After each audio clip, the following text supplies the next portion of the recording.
Halo, assalamualaikum teman-teman semua. Masih bersama Sally dalam program Ada Apa? Teman-teman, seperti biasa, setiap minggu kita selalu membuka Q&A box dan ada satu pertanyaan menarik yang masuk ke kolom chat Ada Apa minggu lalu. Yaitu kurang lebih bunyinya kayak begini. Kak Ser, kasih tips supaya aktivitas pagi kita bisa jadi lebih produktif dong. Seringnya saat kita bangun tidur masih sulit untuk ngumpulin nyawa dan fokus untuk memulai aktivitas.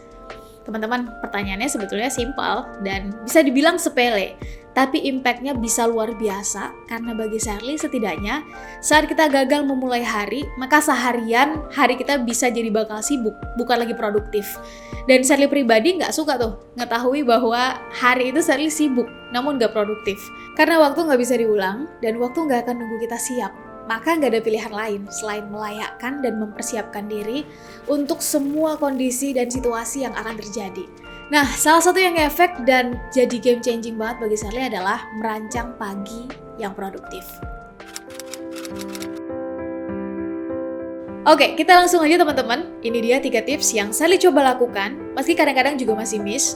But at the end, it's all about back to the track. Karena konsistensi itu bukan berarti kita nggak pernah salah atau lalai. Konsistensi justru adalah saat kita salah, saat kita berada di bawah, demotivated, saat semangat kita kendur, gagal, kita belum berhasil, dan lalai dengan kebiasaan baik kita, maka kita tahu bahwa at the end, kita akan dan harus kembali ke track yang seharusnya.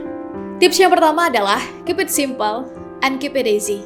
Buat aktivitas kita menjadi sesuatu yang sederhana untuk dilakukan dan mudah untuk dipraktekkan. Gak perlu neko-neko, gak perlu sulit, sampai dia udah jadi rutinitas yang tanpa sadar kita lakukan sehari-hari. Kalau Sally nih misalnya, kalau pagi bangun setelah meditasi sebentar, sholat, sembahyang, karena Sally adalah muslim berarti sholat subuh ya. Terus akan langsung grab my coffee, nyari kopi, that's it. Itu adalah rutinitas Sally yang terus Sally lakukan. Dan Sally yakin orang-orang sekitar Sally cukup tahu rutinitas itu. Nah, nanti sambil nyeruput kopi, Sally akan baca buku. Atau misalnya mikir sebentar, 30-45 menit setelahnya, kalau lagi agak santai, Sally akan olahraga. Tapi kalau Sally lagi agak padat kegiatannya, maka cukup stretching singkat. But keeping it simple and keeping it easy for the first time we wake up in the morning is a must. Buat itu jadi aktivitas dan rutinitas yang akan kita jadikan kebiasaan, itu sebagai sesuatu yang gampang untuk dilakukan, mudah untuk diaplikasikan, itu harus. Caranya gimana? Lakukan yang kita suka, teman-teman. Yang suka ngopi, ya ngopi. Yang suka ngeteh, ya ngeteh. Yang suka minum air putih hangat, ya air putih hangat. Yang senang mandi, misalnya, ya langsung mandi. Yang senang baca buku, baca buku. Yang jelas, lakukan segala sesuatu secara mudah dan gampang. Tips yang kedua adalah not checking notification first in the morning.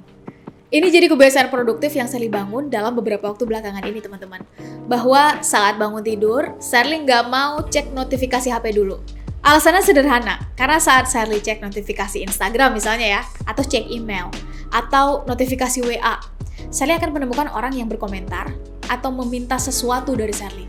Misalnya, share tolong ini dong, share tolong itu dong, atau sekedar komentar di sosmed yang membuat pikiran dan mindset Sally akan langsung teralihkan ke situ. So I'm so sorry, no email, no notification in the morning. Plus no social media at my first routine in the morning. Efeknya, pikiran Sally jadi nggak keganggu di pagi hari. Orang lain minta sesuatu atau berkomentar sesuatu misalnya. Karena waktu pagi biasanya adalah golden time-nya Sally untuk menulis, untuk mikir. Maka Sally cenderung menyingkirkan semua distraksi yang kiranya akan hadir. Salah satunya adalah gadget. Tips yang ketiga adalah one key important activity. What is an important thing that I want to do today? Kira-kira apa hal paling penting yang harus dilakukan atau harus diselesaikan hari ini? Sisanya akan turun menjadi skala prioritas kedua atau bahkan yang ketiga. Atau menjadi hal-hal yang akan Sally delegasikan yang akan mendukung hal penting yang ingin diselesaikan di hari itu. Contoh konkret, misalnya hari ini akan fokus pada seminar offline. Maka bisa dipastikan Sally nggak akan scripting di hari itu, atau hari ini akan fokus pada take video misalnya ya, untuk beberapa program. Maka mulai dari scripting, shooting, finalizing akan dilakukan di hari itu. Saat ini saya lakukan di pagi hari, atau bahkan malam hari misalnya, sebelum berganti hari, maka yang saya rasakan adalah menjalani aktivitas dan kegiatan itu jauh lebih menyenangkan, lebih tertata, dan fokus pada target harian yang dikejar. Beraktivitas dengan jauh lebih sadar dan bertanggung jawab itu menyenangkan, teman-teman. Dan sebaliknya, saat bagian ini tidak Sally lakukan di pagi hari, yang terjadi adalah Sally uring-uringan. Pindah dari satu ruangan ke ruangan lain, dari satu Zoom ke Zoom lain, buru-buru ambil kopi misalnya, dan kembali ke meja kerja, nonton YouTube, scrolling sosial media, dan lupa bertanya, sebetulnya apa yang paling penting untuk dilakukan dan diselesaikan hari ini.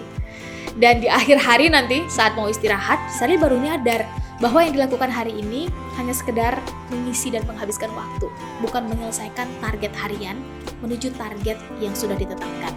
Di akhir minggu misalnya setelah diakumulasikan, ngerasa kok waktu berjalan cepet banget ya? Kayaknya belum melakukan apa-apa deh minggu ini. Dan jujur ini perasaan yang gak enak. Sally pribadi gak suka dengan perasaan ini. Nah teman-teman, di sini bedanya mana manusia sibuk dan mana manusia produktif. Yang udah sering banget Sally bahas, baik itu di video-video Ada Apa dan ada buku sebelumnya, maupun di seminar-seminar offline maupun online. Dan sebetulnya ini juga bisa menjadi tips atau life hack yang bisa kita pakai selama 365 hari dalam setahun. Karena dengan sendirinya akan membawa kita dari satu titik ke titik selanjutnya yang sadar atau nggak sadar akan membuat kita lebih dekat dengan target yang udah kita tetapkan. And that is productivity. Terdengar sederhana memang, tapi benar-benar mengubah. Bukan hanya tentang cara kita berpikir, namun juga pola aktivitas harian yang kita lakukan. Yang ketika ini dilakukan secara konsisten, otomatis akan jadi habit. Dari habit, ketika dilakukan secara terus-menerus, akan jadi karakter. Dari karakter, dengan sendirinya akan menjadi realitas dan fakta yang akan kita hadapi dalam kehidupan sehari-hari. Ini meninggalkan satu rasa di diri Sally, sebelum istirahat setidaknya, bahwa ada hal penting yang dilakukan hari ini. Meski belum selesai 100%, hanya 30% misalnya, atau hanya 50%, tapi ada hal penting yang dilakukan yang mendekatkan diri kita pada target. Gak apa-apa besoknya dilanjut lagi, atau kembali melakukan prioritisasi. Nah teman-teman, itu dia 3 tips yang bisa Sally bagi untuk menjawab pertanyaan teman-teman tentang daily routine Sally di pagi hari khususnya. Semoga bisa membantu. Ambil baiknya, buang jeleknya. Drop pertanyaan teman-teman di kolom komen untuk membuat diskusi tentang produktivitas ini nggak selesai dan nggak berhenti di video ini. Selamat bertumbuh untuk kita semua, and I will see you in the next video. Assalamualaikum warahmatullahi wabarakatuh.